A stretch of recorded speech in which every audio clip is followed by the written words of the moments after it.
On the 11th of May 2011, 6-year-old Timothy Pitson left his school in Aurora, Illinois with his mother, Amy. Amy had shown up at the school unexpectedly, telling the staff that there was a family emergency. Timothy's teachers were caught off guard, as something seemed to be severely off with Amy, but they let Timothy go with his mother, figuring everything was going to be okay. These are some of the most disturbing unsolved cases with video footage. As they drove away from the school, Timothy was excited. He loved spending time with his mother, and they were heading out on what seemed like a special adventure. Amy took him to a zoo, then a water park. It felt like a mini holiday, and a chance to have some fun together, just the two of them. They checked into hotels along the way, and at each stop, Amy made sure they had fun. Still, to Timothy, it was probably just an exciting trip with his mum. But there were signs that things weren't as simple as they seemed. Amy wasn't just taking a break, she was avoiding contact with Timothy's dad and other family members. She would call them every now and again, always sounding upbeat, but she never let Timothy talk to anyone. She'd say, "He's fine, he's having fun," but never gave him the phone. When she called her husband, she told him not to worry and that they were fine, in a very cheerful tone. Still, the phone calls left the family uneasy. Why wouldn't she let Timothy speak? The two kept moving from place to place. They stayed in a couple different hotels, moving further and further away from home. Amy was seen on hotel security cameras, and people who saw them said that Timothy looked happy, completely unaware that anything was about to happen. At one point, Amy visited a hardware store where she bought a few items that didn't seem to fit with a road trip. She purchased small things like a notebook and a pen, things that just felt out of place. Amy seemed to be stalling, like she was trying to gain time, though no one knew for what. The choices she made only added to the mystery. Every call to her family sounded upbeat, yet the details made them anxious. Why did she seem so cheerful but refuse to explain what she was doing or let Timothy talk? Amy also checked into a hotel without Timothy for one night, a strange move that raised even more questions. Why would she go to a hotel by herself when Timothy was still with her? And where did she leave the 6-year-old? These unexplained decisions kept building up, leaving her family more worried with each passing day. When Amy made her last call to her mother-in-law, she sounded calm. She told her that everything was going smoothly and she shouldn't worry about anything. But this time, her mother-in-law pressed her, asking directly to speak with Timothy. Though once again, Amy refused. This time, her excuse was simple. He's busy playing. Her voice was light-hearted, but there was something strange about her tone, as if she was masking something deeper. On the 14th of May 2011, Amy checked into a motel in Rockford, Illinois. By then, she and Timothy had been on the road for 3 days. That evening, Amy was spotted on security cameras one last time, and she entered her room alone. Timothy was nowhere to be seen. The next day, motel staff found Amy dead in her room, as she had ended her own life. It was a devastating discovery, but the shock didn't end there. Next to Amy's body, police found a note she had written, a message that only deepened the mystery. In her handwriting, Amy explained that Timothy was safe, but added something haunting. "You will never find him." But there was something else in the note that left Timothy's family and investigators terrified. Amy also wrote, "Timothy is safe with people who will care for him." This message seemed to suggest that she had left Timothy with someone she trusted, someone who could take care of him. But who were these people? And did they even exist? The note left Timothy's family in disbelief. Amy had assured everyone that they were fine, but now she was gone and Timothy was nowhere to be found. As the police combed through her car, they discovered traces of blood on the seat. They immediately tested it, and it was confirmed to be Timothy's. This finding raised new fears and new questions, as everyone was wondering what had really happened to Timothy. Was he in danger, or had he somehow been left in a safe place as Amy claimed? Investigators were caught between two possibilities. Either Amy had hidden him somewhere to protect him, or something much darker had occurred. Right after Amy's death, police launched an extensive search for Timothy. They retraced every step of her journey, hoping to uncover any clue that might lead them to him. Authorities examined maps, reviewed Amy's GPS records, and revisited every hotel and location she and Timothy had visited during those final days together. And they pored over surveillance footage, hoping to spot a moment, a clue, anything that could reveal where Amy had taken Timothy. As the search continued, investigators found more strange details. Amy's car showed signs that it had been through dirt roads and grassy areas. It was clear that she had probably been in remote locations, likely far away from any city or town. But where exactly? Search teams combed through forests, parks, and even isolated areas that matched the clues left by the dirt and plants found on her car. Yet despite these massive efforts, Timothy was nowhere to be seen. Meanwhile, the story of Timothy's disappearance began to spread across the country. News stations picked up the story, broadcasting pictures of Timothy with his bright smile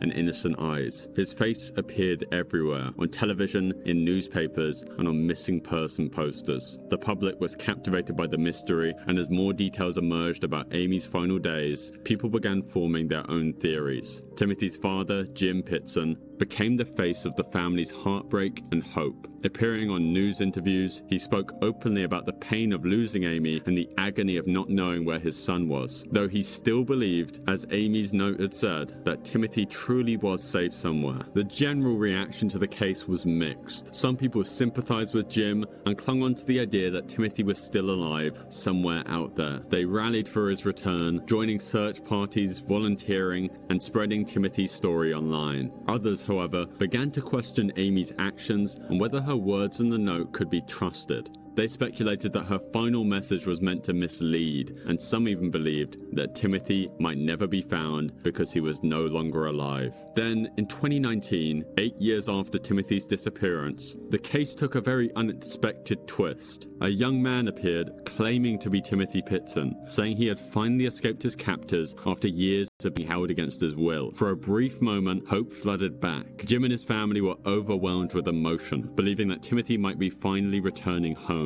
But that hope was crushed just as quickly as it appeared, as DNA tests revealed that the young man was not Timothy. He was in fact someone else entirely, a random, troubled person looking for a way out of their own life. Despite the disappointment, Timothy's case remains active. Law enforcement has refused to close it, and his family holds onto the hope that he's still out there. Timothy's disappearance has become one of America's most famous and confusing mysteries. Some still theorize that Amy may have had help, that maybe someone else was involved in Timothy's disappearance, which could help to explain the times that Amy was alone checking into the hotels. The idea is based partly on her note, where she mentioned Timothy being with people who would care for him, though to this day there's no evidence supporting this theory. But the idea that Timothy might still be out there, hidden with someone who knows the truth, keeps the mystery alive. You can't give up hope. As soon as you give up hope, then what should I do? What, declare him dead? He's probably in the middle of nowhere, being homeschooled, someplace, just away from the media and TVs and new technology.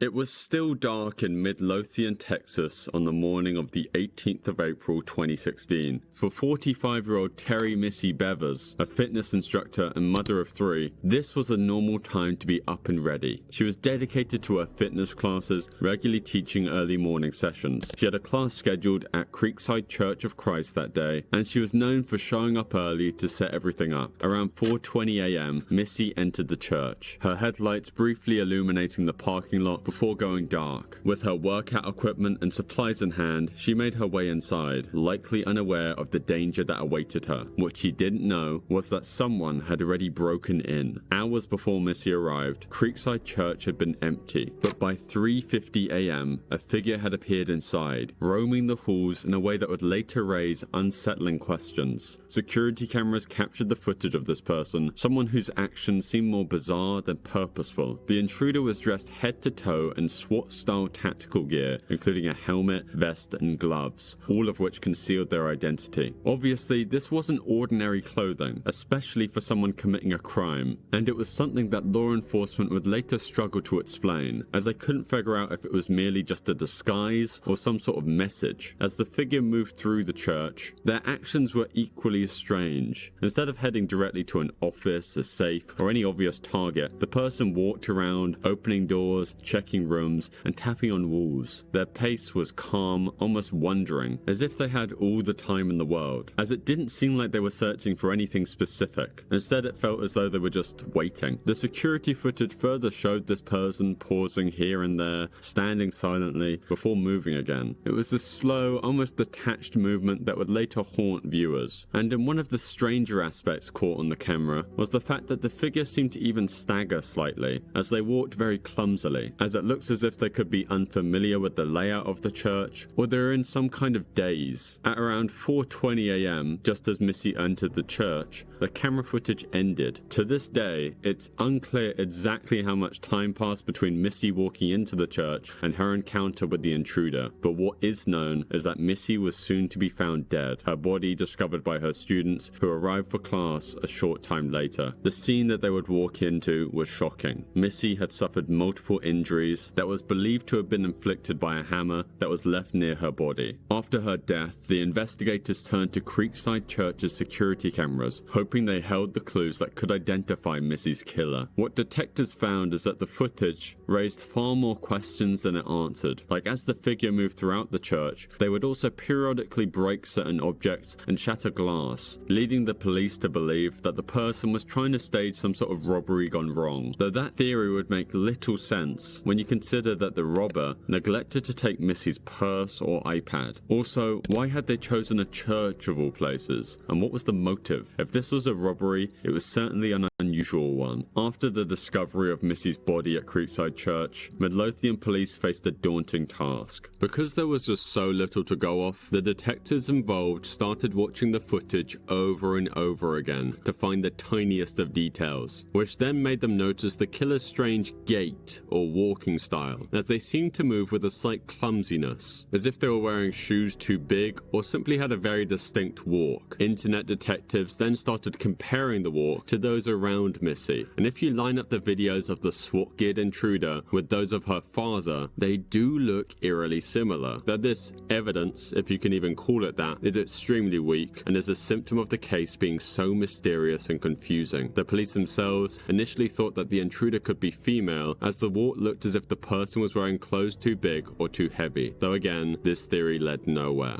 As detectives continued analyzing the footage, they turned to Missy's family, friends, and acquaintances, hoping to uncover any motive or clue that could point them towards a suspect. They asked about Missy's relationships, any recent conflicts, and her schedule, searching for anything that might explain why someone would target her. Missy's husband, Brandon, her 3 children, and her close friends all cooperated fully, sharing information about Missy's life and any challenges she might have been facing. According to her loved ones, Missy was well liked, devoted to her family, and passionate about her work as a fitness instructor. However, some friends mentioned that Missy had recently expressed concerns about strange social media messages she had received. These messages on LinkedIn reportedly came from an unknown male and were described as creepy and strange. The police would track down this person of interest, though it would ultimately turn out to be a dead end. Detectives documented everything they had learned, yet no single piece of information pointed directly towards a clear suspect. To this day, Terry Missy Bever's case has gone completely unsolved.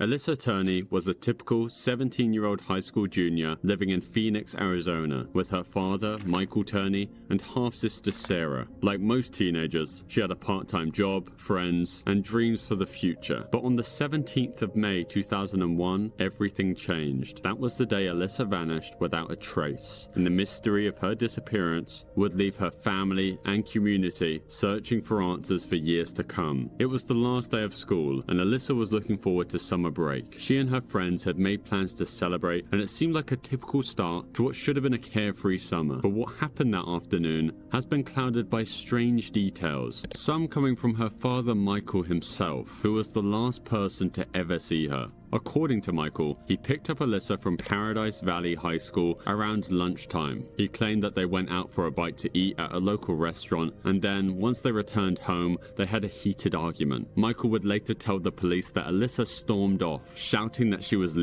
leaving, heading to California to live with her biological aunt. To back this story, Michael claimed he found a note from Alyssa in her room, saying basically exactly what she was saying in the argument, that she was running away. The note, written in Alyssa's handwriting, didn't sit right with Alyssa's friends and family. For one, none of her belongings, like her phone or purse, were missing. If Alyssa truly intended to run away, why would she leave behind everything she'd need? And why didn't she tell any of her close friends about her plans? Initially, authorities treated Alyssa as a runaway, believing that she might have truly gone to California or was still somewhere nearby in the Phoenix area. However, doubts started to arise when the $1,800 in her bank account was left completely untouched and she failed to contact any of her friends and family. As police started to investigate further, they discovered something odd. Michael had been tracking Alyssa's movements in ways that went beyond what many see as protective. In fact, he seemed to have an unusual level of control over her life. At her job, Alyssa's co-workers noticed Michael would occasionally appear unannounced, sometimes with a video camera.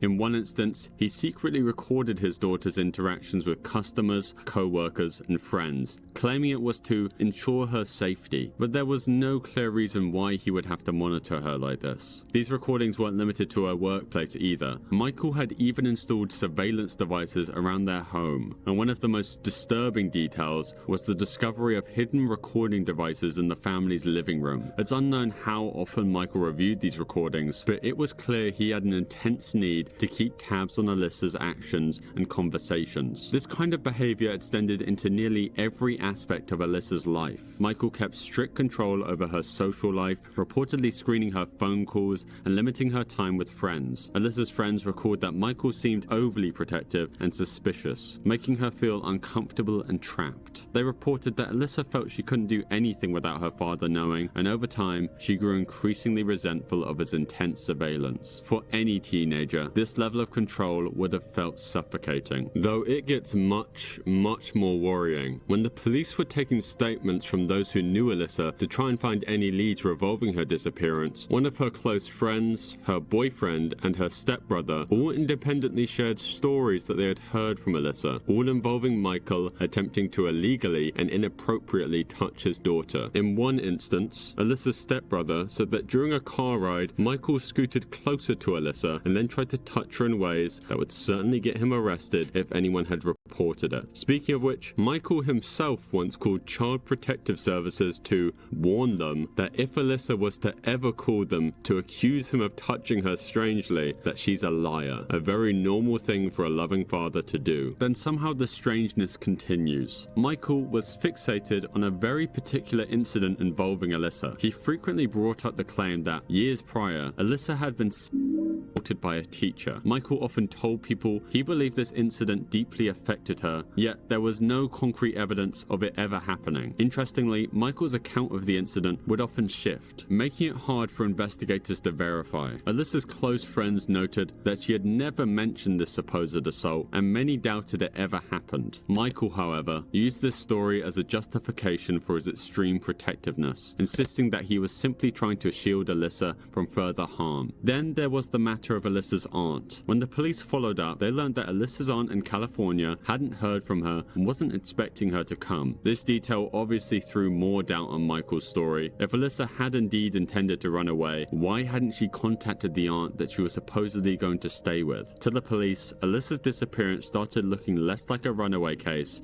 and more like a mystery. But without clear evidence of any sort of crime taking place, the case stalled. One of the most unsettling details about Alyssa's case is that her disappearance was marked by a quiet inaction from Michael himself. Normally, parents of missing children are frantic, calling every friend and visiting every place they can think of to find their child. But Michael didn't seem to do any of that. Instead, he waited 5 days after Alyssa vanished to report her missing. For many, this delayed response obviously raised suspicion. When asked why he waited, Michael claimed that he thought Alyssa would return home once she had cooled off, insisting that she was just a rebellious teen who had run away in the heat of the moment. After years of frustration, doubt, and silence, one voice would rise above the uncertainty surrounding Alyssa Turney's disappearance: her younger sister, Sarah. Driven by a desire to know what really happened, Sarah Turney became the leading force behind Alyssa's case, refusing to let her sister's story fade. For years, she struggled to understand what had happened and to reconcile the loss of her sister with the vague and suspicious stories told by her stepdad, Michael. As Sarah grew older, her curiosity deepened, deepened. She began questioning the details surrounding Alyssa's disappearance and eventually recognized the inconsistencies in the story that Michael had shared with her over the years. While police had long classified Alyssa's case as a runaway situation, Sarah began to suspect that it was something far more sinister. At first, Sarah tried addressing her concerns within her family. She asked Michael directly about what had happened and pushed for answers. Michael insisted that Alyssa had simply left, that she had run away and wanted nothing to do with them anymore. Yet Sarah couldn't shake the feeling that there was something more to the story and that her stepdad might be hiding something crucial. Sarah also reached out to law enforcement, hoping they could reopen the case, but with no new evidence and Alyssa's status officially labeled as a runaway, the police weren't able to provide much assistance. Despite these roadblocks, Sarah continued her quest, refusing to accept that her sister's case would remain unsolved. Frustrated by the lack of progress, Sarah took matters into her own hands and turned to social media. She started sharing Alyssa's story online, using every platform available to spread awareness and gain support. Over time, her posts began to capture attention and Sarah's online presence grew, but it wasn't until she joined TikTok that her fight for justice truly gained momentum. On TikTok, Sarah adopted a very direct and honest approach. She very openly talked about her suspicions of Michael, as well as her struggle to keep the case alive. Sarah wasn't afraid in the slightest to speak out against her own stepdad, publicly declaring that she believed he was responsible for Alyssa's disappearance. Her boldness was both risky and shocking, but it was effective on TikTok as viewers admired her courage to speak out, even when it meant accusing a family member. After years of uncertainty and years of advocacy from Sarah, the investigation into Alyssa's disappearance took a significant turn.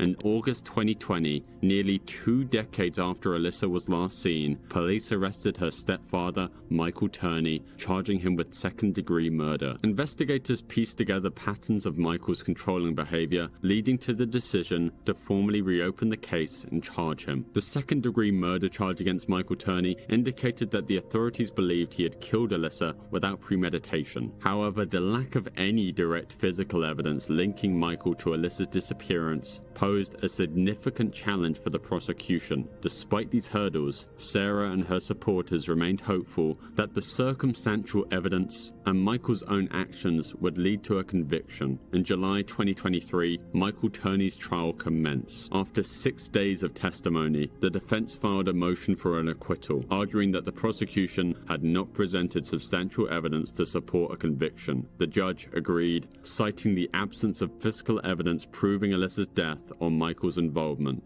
and acquitted Michael of all charges. He was released from custody on July 18, 2023. Following his release, Michael Turney took legal action against local officials. In January of 2024, he filed a lawsuit against the Phoenix Police Department, as Michael alleged he was mistreated during his time in custody, claiming he was denied adequate health care and meals, and asserted he was wrongfully imprisoned. As of today, the case of Alyssa Turney has gone completely cold. If Alyssa's out there, any message for her?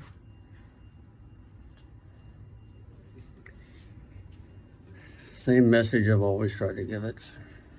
Which is, I love her. you want her to come home. Obviously so.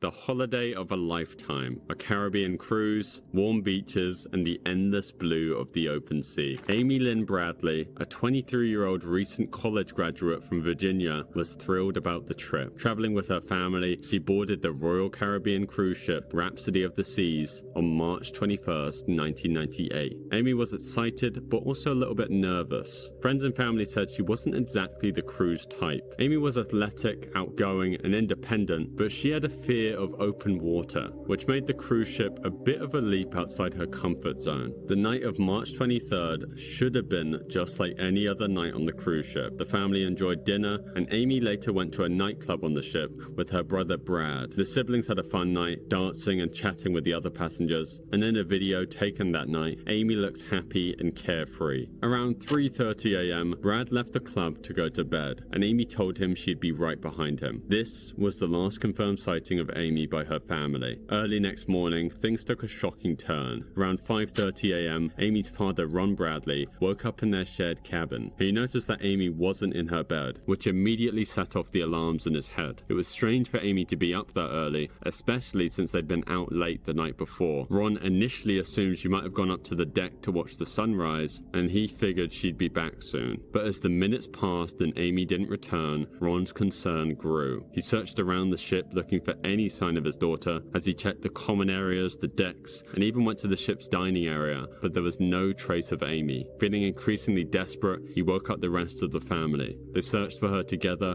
hoping to find her asleep somewhere else or chatting with a friend, but Amy was nowhere to be found. By 6 a.m., the family reported Amy's disappearance to the ship's crew. At first, the crew didn't seem as worried as the Bradleys were. They suggested that maybe Amy had gone for a swim, fallen asleep somewhere, or even gone ashore on her own during an early port stop. However, Amy's family knew she wouldn't have just wandered off without telling them. They insisted that something was wrong and pushed for a more thorough search of the ship. The search of the Rhapsody of the Seas was extensive, but it wasn't fast. Crew members scanned every deck, every room, every public area for any sign of Amy. Still, nothing turned up. By midday, the captain made an official announcement alerting all passengers to Amy's disappearance and asking for any information. But despite everyone's efforts, it was as if she had just vanished into thin air. Amy's family then tried to convince the captain to stop the boat until Amy had been found, as if the worst case scenario had happened and she had been kidnapped. She could then be smuggled off the ship when they'd eventually reached the port. The captain ignored their pleas and continued to drive the boat, allowing everyone off the ship. For the Bradley family, the idea that Amy might have gone overboard was unbearable. She was a strong swimmer and wouldn't have been careless around the water. Plus, Amy had left behind her shoes and her identification in her cabin, which raised even more questions. Could she have met someone who persuaded her to leave her cabin, or had she encountered someone with darker intentions? Well, Amy's family, desperate for answers, recalled several strange interactions she had with crew members during the trip. A few days before she vanished, Amy mentioned feeling uncomfortable around some of the crew. According to her family, she felt watched. One particular crew member had approached her several times, showing an unusual amount of interest in her. He reportedly invited her to go dancing at the club off the ship, which she turned down. Then, her family noticed something very worrying. On board the ship, there was an area where photos of passengers were displayed, pictures taken by the ship's photographers available for families to view and buy. But something was wrong. All the photos featuring Amy had vanished. Her family couldn't help but wonder, had someone intentionally removed her pictures? If so, who would do such a thing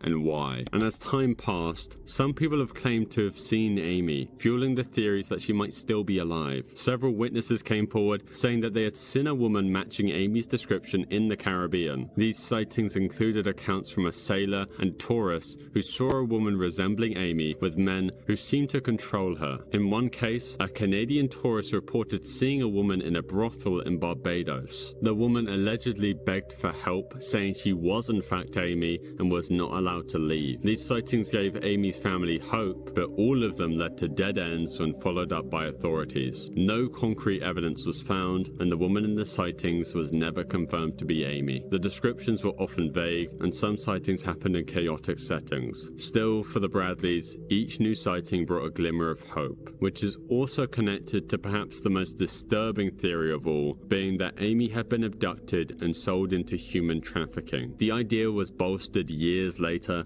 when a chilling piece of evidence emerged as a photo of a woman resembling Amy was found on an adult website. The woman in the photo had a similar tattoo to Amy, and her appearance is undeniably similar considering that she would be several years older. Amy's parents saw the photo and were convinced it was her. They believed the image was proof that Amy was alive, trapped in a terrifying situation from which she couldn't escape. Investigators found evidence of human trafficking rings operating within the Caribbean, and a young woman like Amy, traveling alone at night on the ship, could have been a target. Her family began to suspect that if someone had lured her, they might have forced her off the ship in one of the island ports and into a dark underground network. Either way, until this day, Amy Lynn Bradley is still missing 26 years later.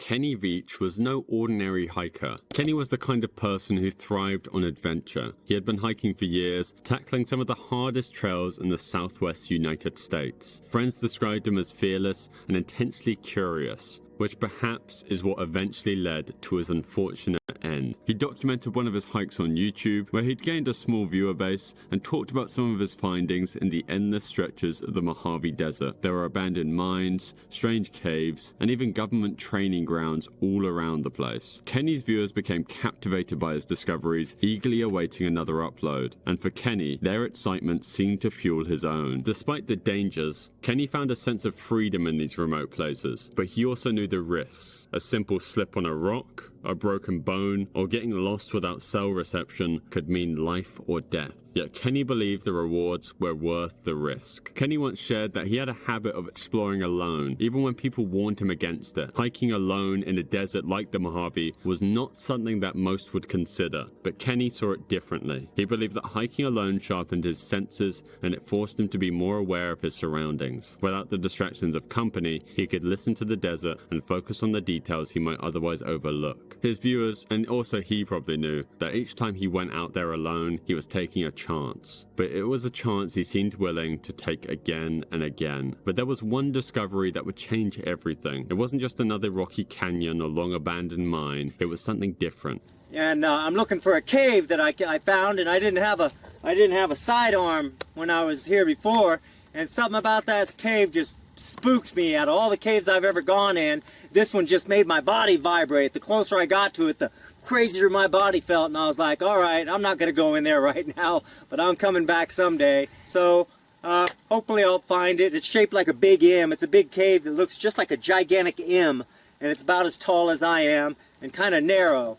And it's stuck on the side of a mountain, so I hope I can find it again. His viewers began to speculate about what might have caused such a strange reaction. Some thought it was natural, maybe an odd geological feature, or maybe a minor earthquake. And obviously others immediately believed there was something more mysterious at play, like secret military experiments or something supernatural. Kenny read through all the comments, and it was clear that the mystery of the M-shaped cave had captured the minds of many. People were sending him messages, pushing him to return to the desert and explore the cave. It wasn't like him just to back down from a challenge, and the encouragement from his viewers made it harder for him to ignore the mystery. But he was also cautious. He knew that returning to such a remote location was risky, especially with the strange sensation he had felt. Was it really worth the danger? Despite the fear of the unknown, Kenny decided he couldn't let this mystery go. He wanted answers just as much as his audience did, maybe even more. And soon, he announced his plans to go back, determined to find out once and for all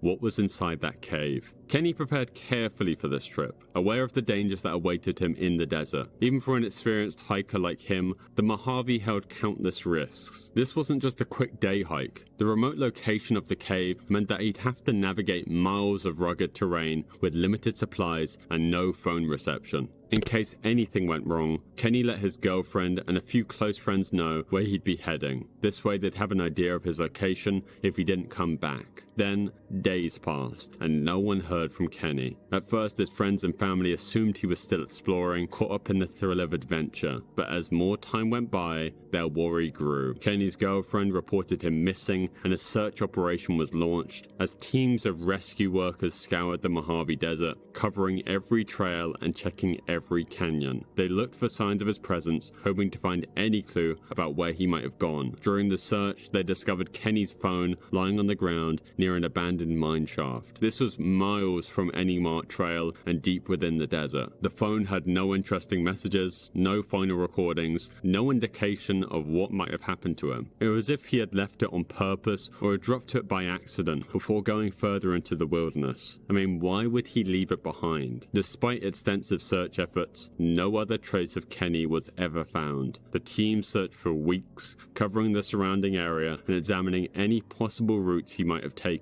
But the desert is vast, and its rocky, uneven terrain makes it difficult to find someone, especially in the remote areas where Kenny was known to explore. With no further evidence and no sign of Kenny, the search was eventually called off, leaving his friends, family, and YouTube viewers with more questions than answers. The M-shaped cave quickly became the focal point of every theory as to what might have happened, as the cave itself was never located either. People have found caves that could be the M-shaped one, but nothing solid, and no one has ever experienced the same intense vibrations Kenny did. The mystery surrounding Kenny has built up a sort of community of amateur investigators and internet detectives. One of their many, many theories involves Kenny's sister Debbie Veach. Now, Debbie runs a little Reiki studio and shop, and in 2018 it was burgled. A man, unidentified, broke in through a glass window with a crowbar, stealing an iPad and other small items. Many people who like investigating the mystery of Kenny are absolutely convinced that this was him based off of the security footage. Debbie has never even implied it's Kenny, but still, people are clearly desperate to find out what happened to him. To this day, Kenny's case remains unsolved. Relisha Rudd was only 8 years old when she disappeared from Washington, D.C., leaving a trail of unanswered questions and unsettling mysteries behind. Born on October 29, 2005, Relisha lived a far from easy life. Relisha's family struggled financially, and she spent most of her early years moving between unstable housing situations. Relisha and her family eventually found a place to stay at a shelter known as the General Family Shelter. While it provided a roof over their heads, it was a difficult environment for any child. The shelter housed hundreds of families and individuals experiencing homelessness, and the facility was crowded and sometimes chaotic. For Relisha, the shelter was both her home and her playground, though it was far from the safe, nurturing environment that every child deserves. Despite these hardships, Relisha's teachers and people who knew her described her as friendly and full of curiosity. They noted how she loved school and seemed to be happy there, finding some sense of stability and normalcy in the classroom. Her teacher noticed, though, that her attendance was irregular. Days turned into weeks, and when Relisha stopped coming to school altogether, people started to worry. At first, no one knew what to think. Relisha's absence was unusual, but not completely shocking. Living in the shelter meant that her life was unpredictable, and unfortunately, it wasn't uncommon for children in similar situations to miss days of school. School officials made phone calls and reached out to her family when her mother, Shamika Young, was contacted. She claimed that Relisha was in the care of a doctor and was being treated for a health issue. She even provided the name of the doctor, Dr. Tatum. Relieved, the school trusted Shamika's explanation and didn't press her any further. They had no reason to doubt her words, but this decision would soon reveal its terrifying consequences. It was the 1st of March 2014 when the authorities were finally contacted. School officials decided to look into Relisha's absence once more and discovered something that made them uneasy. The Dr. Tatum that Relisha's mother had referred to wasn't a doctor at all. He was Khalil Tatum, a janitor at the shelter where Relisha's family lived. The unexpected twist raised alarm bells for everyone involved. Though Khalil wasn't just a stranger to Relisha's family, he was someone who had developed a close, almost unsettling relationship with her. Shelter staff and other families noticed how Tatum spent time with Relisha, buying her gifts, taking her on outings, and providing her with things that perhaps her family couldn't afford. People close to the family obviously saw these gestures as unusual, but no one could have guessed what would come next. Tatum had an extensive criminal history that included burglary and larceny. He was hired despite concerns raised by some about the shelter's lack of proper background checks. The shelter's staffing shortage and high demand for support made it difficult to screen employees thoroughly. Tatum's role brought him into frequent contact with Relisha and her family, and he gradually became a trusted figure in their lives. Relisha's mother, Shamika, accepted these gestures, even allowing Relisha to spend unsupervised time with him. Once police began investigating, they uncovered disturbing details about Tatum's behavior. Surveillance footage later revealed that Tatum had taken Relisha to a Holiday Inn Express in northeast Washington on March 1st, making it the last known sighting of the young girl. Tatum's actions following that day became even more suspicious. house. He was spotted purchasing a shovel, lime, a chemical that can be used to stop the smell of a rotting corpse, as well as large trash bags, items that suggested he might have intended to cover up a crime. Then, something very unexpected happened. As the investigation intensified, authorities discovered that Khalil Tatum's wife, Andrea, was found dead in a hotel room from a gunshot wound. This development only deepened the urgency of the search for Relisha, and it became clear that Dr. Tatum was even more dangerous than the police thought. Law enforcement began a nationwide search for Tatum. Meanwhile, the behavior of Relisha's mother, Shamika, was starting to make less and less sense. When the school first notified Shamika that Relisha wasn't attending anymore, Shamika did not immediately notify the police or the shelter staff, a delay that severely impacted the investigation, and Shamika's general response was slow and at times evasive. When asked by the police and child welfare authorities about her daughter's last known whereabouts, she provided limited information, and her answers often lacked urgency. It could be possible that Shamika might have feared getting into trouble herself, as she was aware of Tatum's involvement with her daughter and the potential legal implications of neglect. Authorities investigating the case became increasingly frustrated with Shamika's lack of cooperation. Although she eventually acknowledged that Tatum had been taking care of Relisha, she continued to give inconsistent statements about why she allowed her daughter to spend so much time with him. Her explanations were often contradictory, shifting between trusting Tatum as a caring figure and being unaware of the danger her daughter faced. Shamika's behavior either suggested a stupidly high level of trust in a stranger or a complete failure to recognize the risks associated with allowing her daughter to be in Tatum's care. And on April 1st, 2014, likely the worst case scenario had happened. Khalil Tatum was found to have taken his own life in a shed in Kenilworth Park, which was an area that had already been searched for Relisha. Tatum was the last person seen with Relisha, so when he died, he took many of the answers with him. His death left police scrambling for leads, but despite searches and tips, now they weren't even certain if Relisha was alive, alone, or had been given to someone else. Purely speculating, I think it's possible that Tatum may have had a less than legal relationship with Relisha and may have been exploiting her with Shamika's permission. Perhaps Tatum's wife Andrea found out, and that was the motive behind her unfortunate death, though the true motive behind Relisha Rudd's disappearance will likely never be known. And that concludes today's